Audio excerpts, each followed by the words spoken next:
How are you guys doing? Good? Good. Give it up for everybody you've seen tonight. Not too much. I mean, I still have to go, so it'd be good if you were like a little reserved and just waited and see if you like me more than everybody else. That'd be fine. My name is Scott Losse. I'm from Burien, Washington. It's pretty nice. It's a pretty nice place. It's by the airport, so you know it's a classy joint. I'm just saying that because we're in Tacoma. I want you to know that I relate to you. I'm from a shitty place. Also, I'm not from Seattle. I'm from a worse place. We have more gangs and drugs. I feel you. I feel you. I have to tell people I'm from Seattle, though, because nobody knows where the fuck Burien is. So you have to tell people you're from Seattle, but everywhere I go, people talk shit about Seattle, and I do a lot of shows, and I'll be like, I'm from Seattle, and people will say shit like, I'm sorry. Which is horrible, because I don't do shows in nice places. And that's the worst. Like, I was doing a show recently. I was doing a show in Eastern Washington, and I was, at the end of the show, I was like, I gotta go home after this. Thank you so much for coming out. And the bartender was like, where do you live? And I was like, I live in Seattle. And they're like, oh no, I'm sorry. I was like, we're in fucking Yakima right now.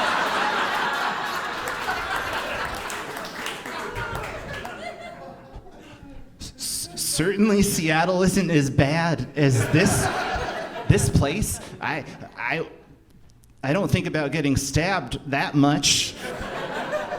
But in Eastern Washington, yeah, possibly. I was doing a show in Eastern Washington, and I had a couple of days off. I had to do something. I was thinking about doing something fun. I asked somebody what there is to do for fun in Eastern Washington, and they didn't have anything to fucking say. They were like, you were it, Scott. That's it. This was it. This was the fun. That's it. And I was like, well, what should I do? They're like, don't go hang out in the gang neighborhoods. Why would I fucking do that? Do I look like I hang out with gangs? Is this a thing? I didn't realize. I look like I know a lot of different names of IPAs. I don't fucking fuck with gang members. Although I did grow up in the 80s and 90s, and I was taught that you shouldn't wear red and you shouldn't wear blue. That's what I stick with that to this day. I'm wearing a red hat right now. I'm freaked out. I'm freaked out. I put this on, and I was like, I don't know if I should wear this hat. Because in elementary school, they said I shouldn't wear red because people might think I'm a blood. People might think I'm a blood because I've been taught that gang members have a hard time identifying people who are not in the gang.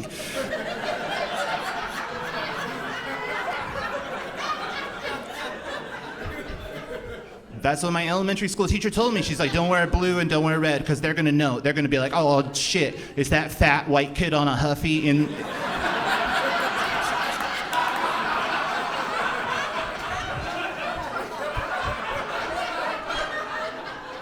Is he trying to sling crack in our neighborhood? Fucking get rid of him. So it stuck with me to this day. I'm like, I like wearing red, but I'm like freaked out about it because I'm like, oh, what if a gang member approaches me? What am I gonna have to fight him or something? Like, I was talking to my wife tonight, and I was like, I kind of want to wear this red hat, but I'm scared. And she's like, why? I was like, because people are gonna think I'm in the Bloods. And she's like, Scott, nobody thinks you're in the fucking Bloods. Everybody thinks you own Death Cab for Cutie on vinyl.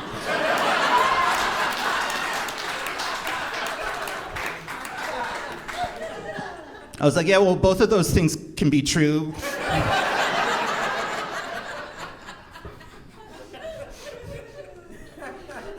So anyway, I like to start my shows just letting the audience know that I'm not in the Bloods. I identify as a Crip, mostly. I like what they stand for. I enjoy Snoop Dogg. If I'm pressed to pick a gang, I'll pick the Crips. But I like the way red flows with my super pale complexion, and I like it. So thank you. I was driving here today. I was driving here, and I saw a guy driving a PT Cruiser. Oh, that wasn't the worst part.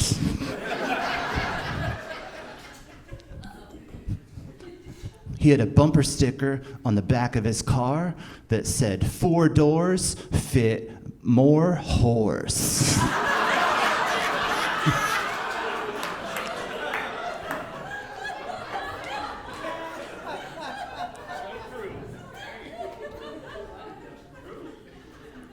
Yeah. Yeah. He was alone. He was alone.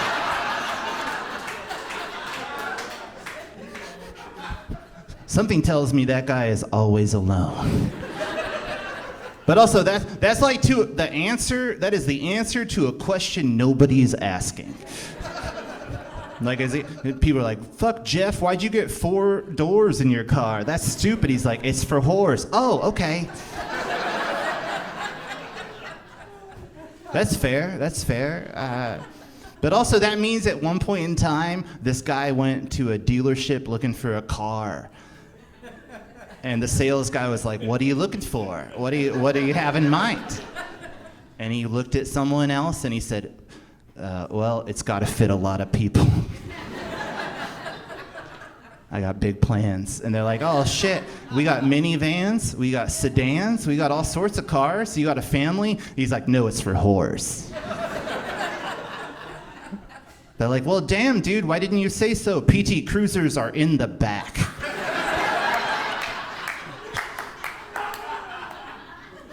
I used to live in downtown Seattle. I liked it down there. There was a crosswalk by my house when I lived in downtown Seattle, and when you push the button to cross the street, it would talk to you. Have you seen these? You push the button, and it goes, wait. Wait. Wait. And those are good crosswalks, man, because I used to drink a fucking lot, and I needed the extra help. Because it'd be 3, 4 in the morning, and I'd be walking back to my apartment, and I would get to the crosswalk, and I'd be like, oh shit, what do I do? And I'd hit the button, and it'd be like, wait. And I'd be like, oh, thank you, crosswalk. I was gonna go, man, but you've always been there for me. But people still jaywalk at those intersections, you know? Like, it's not enough. They need to make the messages more serious, you know? They need to be like, wait. Cars are fucking heavy. Wait. They'll kill you. Wait. Death is forever. Wait. When you die, nothing happens. Wait, not exactly nothing. You know your next door neighbor, Steve? He's always looking at your girl kind of weird. When you get hit by that Forester, she's gonna fuck that guy. Wait, Steve's a better lover than you are. Wait, Steve loves the Great British Bake Off, and your girl loves the Great British Bake Off, and they're gonna have so much to talk about. When you're dead, she won't even miss you. Wait, it's a really specific crosswalk. But I think it's worth it. For sure. Do any of you guys smoke weed? That's a dumb question. Of course you do. But you can say, do you smoke weed? Yeah, of course. Why not? Nobody cares if you smoke weed anymore. It used to be fun when it was illegal. There was something sexy about it. But now, people answer that question with the same enthusiasm as if you ask someone, do you ride a mountain bike? I guess so. Yeah, sure. Why not? I don't fucking like smoking weed. I don't like smoking weed because I have epilepsy, guys, and it makes me freak out. And usually I don't like telling crowds I have epilepsy because it makes them uncomfortable. But I only have seizures when you don't laugh at the jokes.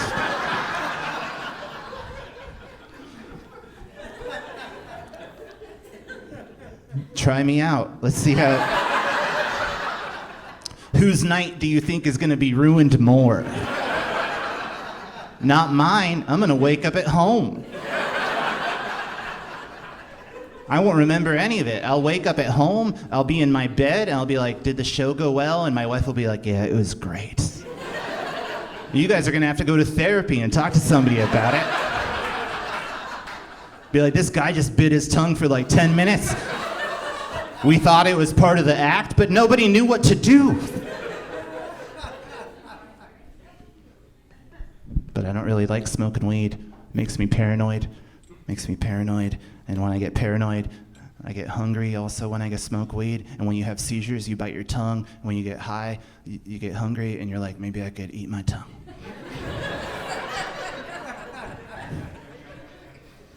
But I was at a friend's house recently in Southern California, and they were smoking a joint.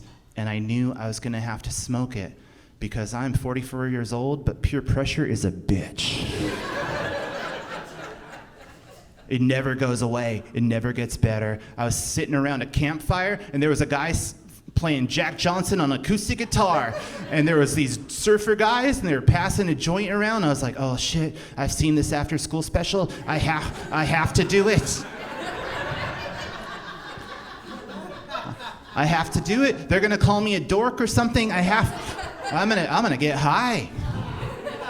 I'm gonna get high. And they passed it to me, and I had to pretend like it was something I do all the time. And I was like, yeah, sure. And I just grabbed it and I just smoked it. And I was like, yeah, I'm fitting in. And at that moment, my friend's wife came running across from the other side of the beach, and she said, Scott, stop. Everybody knows you have epilepsy, and it's gonna make you uncomfortable. I was like, no, they don't.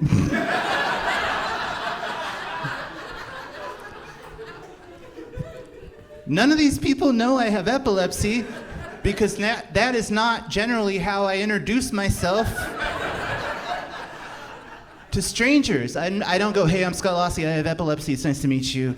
I usually leave that part out because it doesn't come into play. But now I'm just sitting there and I have a joint and I'm like, what am I gonna do? And I did the only thing I could think to do, and I just smoked it mad. I was just like, fuck, watch this.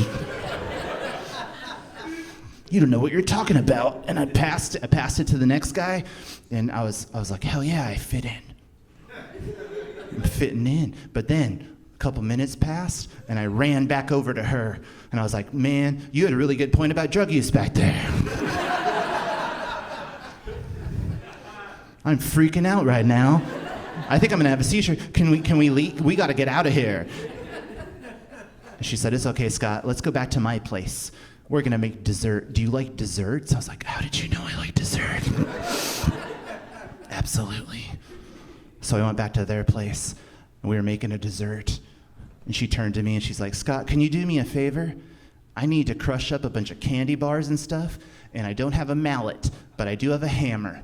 Can you go to the garage and get me a hammer? And I was like, hell yeah, dude, I can do anything. And I walked to the garage, and I grabbed the hammer off the wall where they said it was gonna be, and then I made it like 10 steps down the hallway, back towards the kitchen, and I stopped dead in my tracks. And I looked at my hand, and I thought, why the hell do I have a hammer right now? Where'd this come from? Was I planning to kill Kate with this hammer? She did embarrass me in front of all of those people at the beach. I'm thinking it through. Maybe it makes sense.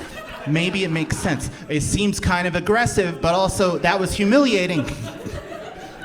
But I didn't want to go back into the kitchen with the hammer, because you don't want to go back into a room with a hammer if the person you're with doesn't expect you to have a hammer. They're gonna ask a lot of questions. So I did the only thing I could think to do, and I put the hammer on the ground, and I walked into the kitchen, and I acted cool as shit, because you have to be calm, because you don't want people to know you were just thinking about killing them. Also, I'm a guest in their house. That's incredibly rude. So I went back into the kitchen. I just had to be cool. I was just like, dude, what is up? How are you? How are you doing? Great. Crazy question, man. Did you ask me to get you a hammer recently? And they looked at me and they smiled. And they said, yeah, Scott, we've actually had this conversation 4 times.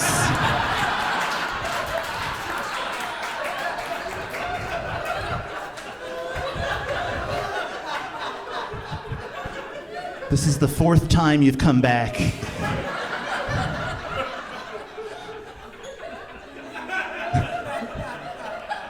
And I just want you to know, I heard you talking about killing me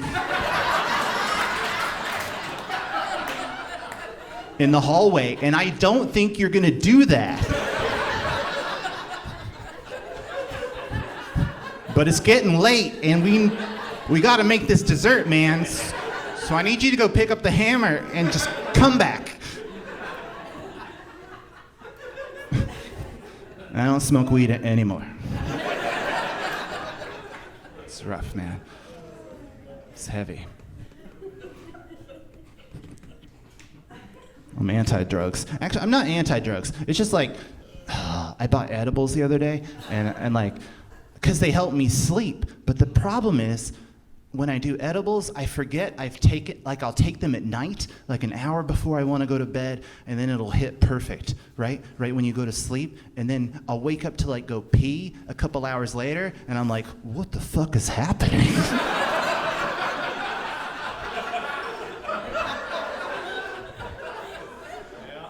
It's like I pranked myself. I'm just like, whoa, what the this is wild. It's wild. I have a lot of tattoos. Thank you, one person. That's nice. I have hand tattoos. Hand tattoos, like, I do not recommend it. Like, I mean, if you want someone to ask you a question about a decision you've made every day for the rest of your life, get a fucking hand tattoo. Go for it. It's great. Strangers come up to me. They're like, oh, what's that? Is that a sparrow? Is that a swallow? What kind of bird is that? And it's like, I don't know. I was in Portland and I was fucking drunk and I had a lot of money on me, and the tattoo artist said, well, you know what's best for you, and that's never good. And then I had to get the other hand tattooed because you can't just have one. That looks fucking weird. It's like so I have both, and now I'm covered in them. But what I found out is that people usually think you're tough when you have tattoos. Like after a show recently, a guy came up to me and he said, dude, I bet you get into a lot of fights. And I looked at him dead in the eye and I said, do you really think so? That is so. Are you serious? That is so cool. Can we take a picture together that you post on Facebook, and then in the caption can you say, I met Scott, he fucking fights so much, and then all the high school people will see it and be like, oh, Scott's so cool. I'm not a tough guy. The worst part about having tattoos on your hands is I don't know how to show them to people. You know? People are like, you have nice hand tattoos. And I'm like, thank you. Thanks. Do you like them? It's either this or thanks so much.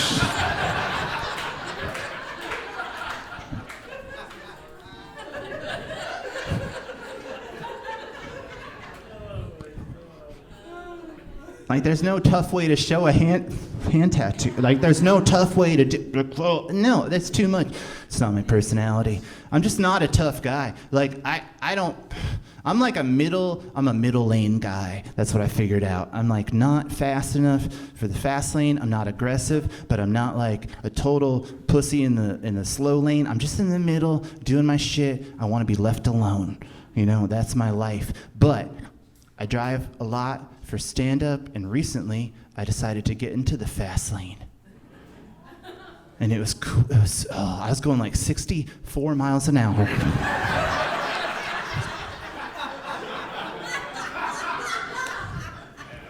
I was hauling ass. That's speeding, okay? I was speeding. Whew, I was hauling ass. And this guy pulled up behind me and he started high beaming me. And I'm like, I deserve to be here. I'm going fast. I'm fast right now. And he high beamed me and he honked his horn. I'm just like, fuck you, man. But then he pulled next to me and he rolled his window down and he started screaming. And I could see him and he was waving. He's like, get over, get out of my way. And I was like, I can't do that, you're there.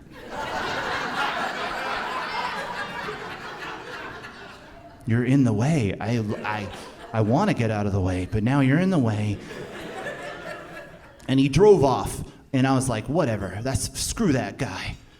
But then road rage is weird, right?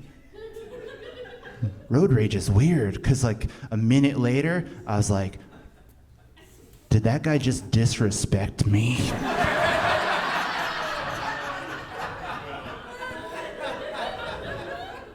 Does he know who I fucking am? Does he know I fucking Scott Losse from Burien, Washington? I will not be disrespected in my Ford Focus, sir. So I slammed on the gas pedal, and it took a long time, but I caught up to him a couple minutes later, and I started honking at him and high beaming him, and he didn't remember who I was. And that's fine, but I was like, yeah, how do you like it? And I was just honking, and he finally flipped me off, and I was like, yeah, I win. A win. But then we got stuck in construction traffic. And now he's just sitting in front of me. And that was not part of the plan. The plan was I was going to harass him and then leave. But now I'm looking at this guy and he's pissed off. And I'm freaked out. And I'm trying to analyze what kind of person he is based on the car he's driving. And this guy is driving a Mini Cooper. So he's not compensating for anything.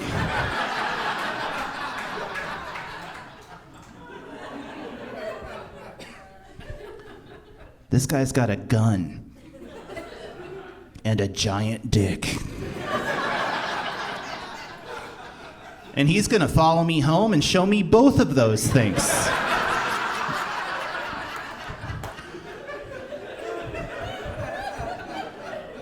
And then I'm gonna have to do a threat assessment and decide which one to bat away first.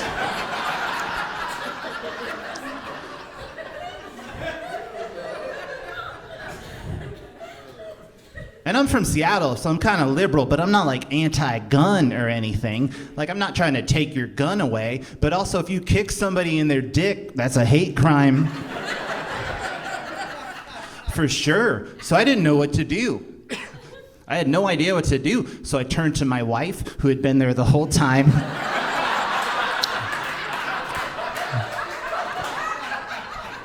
And she's pissed, and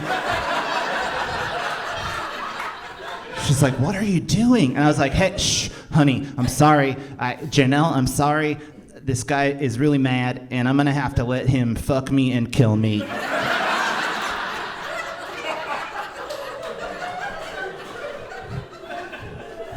Because I just can't make a decision. The traffic did start moving, and I made it. But it was really close. And sometimes I think about what could have been. Such a stupid joke. You guys are fun. Thanks for hanging in there. 7:30 show. Whew, man. There's a 10 o'clock show. I was like, fuck no. I'm not doing that show. I'm 44 years old. 10 o'clock is when I get up for the second pee of the night.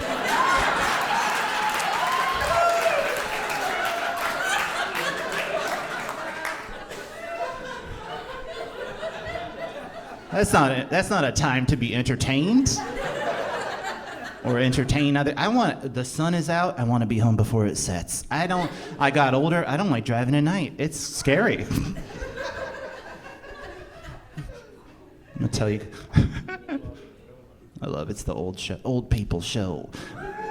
I'm gonna tell you guys one more joke, and then I'm gonna go drive home and sleep.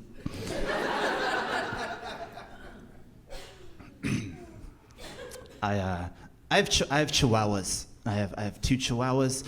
Whenever you tell people you have Chihuahuas, they say the same thing every time. They say, "Why?" That's a fair question. The truth is, I went to the animal shelter, and they were out of normal dogs. They sold out of regular dogs right before I got there. All they had were Chihuahuas and like a blind beagle or something. But I drove far to get to the animal shelter, and I was like, I am not leaving here without a dog. Sell me a Chihuahua. Tell me about this Chihuahuas. And they're like, cool, I'm glad you stayed. Chihuahuas are just as good as any other dog. That's a lie. That's like if you went to a used car dealership because you saw a Toyota Tacoma on the website, and they were like, oh shit, we sold that, but we do have a Suzuki Sidekick. It is 4-wheel drive also. But I was like, just sell me this dog, man. Tell me the benefits of a Chihuahua. What's it like? They're like, first things first, it's gonna live forever. And I was like, how long? Forever, that's how long? They're like, so long that halfway through, you're gonna be tired of it.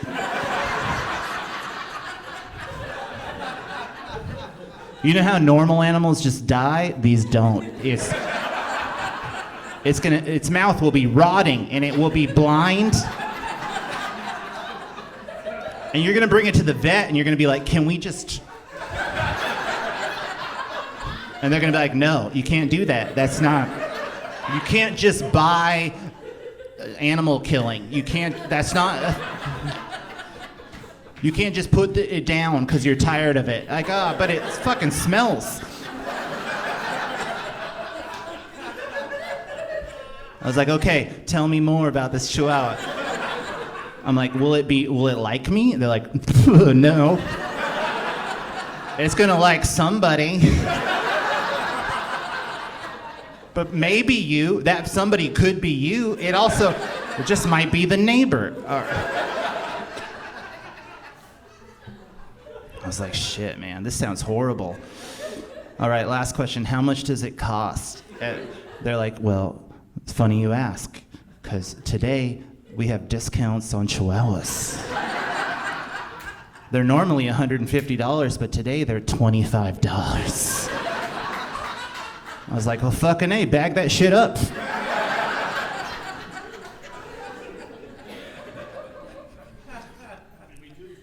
Yeah.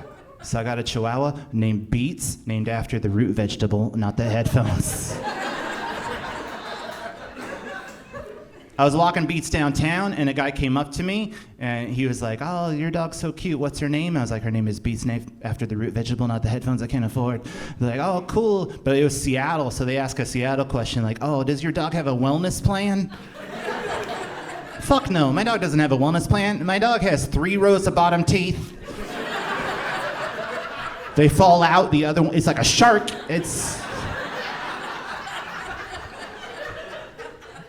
She doesn't need anything, like. But then one time this guy came up to me and he goes, man, your dog looks sad. Your dog needs a friend. I was like, are you serious? I am her best friend. I travel the country doing stand-up comedy so that I can buy her bully sticks. Do you know what those are? If you don't know what those are, yeah, they're bull penises that are baked so that dogs can chew on them. And I'm not familiar with how animal slaughter works, but there just must be buckets of penises everywhere. So it makes no sense that they cost so much money, because they're like $20 a piece. But I bet if you went to a slaughterhouse that there's just buckets and they have signs that are just like, we got free dicks, please take these free dicks. And somebody took them all and they baked them and they put them in a package and they sell them for $50. And they're expensive as shit, but they make my dog happy. So I buy them, but also my dog only likes the big ones because she's a size queen. So I have a 9-inch dog that likes 12-inch bull penises. And she can't even carry them around the house, so I have to have one in every room of the house so that she can enjoy them. And I love her, so I do it, but it's so expensive and they smell exactly like you think they would. So my place is just full of stinky penises. And it's ruining my life. And she likes to chew them in the living room and in the bedroom. And she chews one between my wife and I when I'm trying to sleep at night. And I just hear her nom nom nom. And sometimes I look at her and I'm just like, oh, I wish a woman would treat me like that.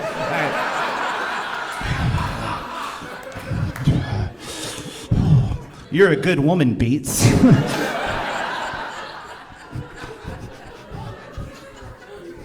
So no, sir, she doesn't need a friend. She's got me, and I've got all of her needs covered. And I went home that night, and I was talking to my wife, and I was like, this guy came up to me, and he said that Beats needs a friend. Can you fucking believe that? And she goes, yeah, she probably does need a friend. It would be nice if there was another dog to keep her company. And I was like, God damn it. And so we went and we adopted another Chihuahua, and we named her Turnip so that people would understand. Root vegetables, right? And I was walking them. The first week I got Turnip, I was walking them together, and this guy came up to me, and he's like, what are your dogs' names? I was like, that's Turnip, and that's Beats. And he looked at me, and he goes, fuck yeah, dude, turn up the beats. Let's go. Anyway, my name is Scott Losse. Thank you so much for coming out.